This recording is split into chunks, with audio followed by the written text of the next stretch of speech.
Mungesa e dhënies së pagave për disa muaj bëri që disa të punësuar ta lënë punën në qerdhen Bambi, e cila është pjesë e kopshtit Fidani në Çajir.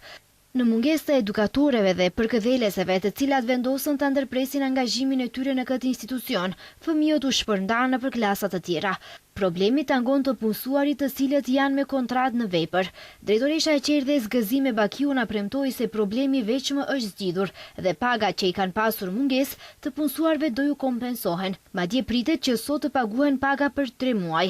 Ajo sqaron se për shkak të përmasës më të madhe të godinës së re të Qerdhes dhe përfshirjes së më shumë fëmijëve, është dashur të angazhojnë më shumë personel dhe ata janë me kontrata. Mirpo kjo thotë se do të vazhdojë deri në marrjen e pëlqimit nga ana e Ministrisë së Financave për pajisje me vendime pune.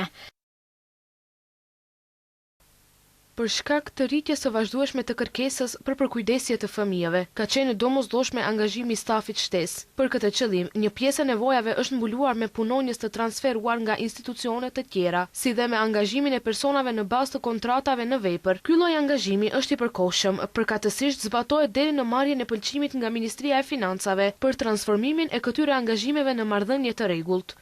Se problemi do të zgjidhet premtojnë edhe nga komuna e Çajirit. Në përgjigje për televizionin Shenja, ata thonë se komuna ka siguruar mbështetje nga buxheti i saj me qëllim që të paguajnë të gjitha detyrimet financiare ndaj të punësuarve. Megjithatë, thonë se janë angazhuar edhe për zgjidhjen afatgjate të problemit, duke kërkuar nga Ministria e Financave që të punësuarve që janë me kontrata të ju jepen vendime, kërkesë e cila është refuzuar. Është e vërtetë që një pjesë të punësuarve përballen me vonesa në paga në periudhë prej 1 deri në 2 muaj, megjithatë nuk janë të sakta pretendimet për largimin e të punësuarve, as nuk ekziston ndonjë rrezik për mbylljen e Qerdhes.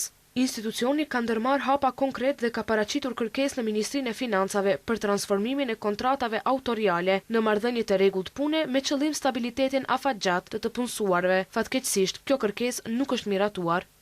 Qerdhja Bambi në Çajir u hap në gusht të vitit që lan pas dhe është një nga qerdhet më të mëdha të komunës, e cila ka kapacitet për rreth 350 fëmijë.